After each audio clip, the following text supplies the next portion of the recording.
A bird flew around on a bright sunny day, sat on a branch and decided to stay.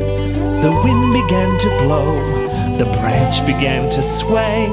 The little bird was frightened and couldn't fly away. The rain tumbled down, the bird felt forlorn. She had to find a warm place to shelter from the storm. She found an empty nest to keep her dry that day. The sun came out and the bird flew away.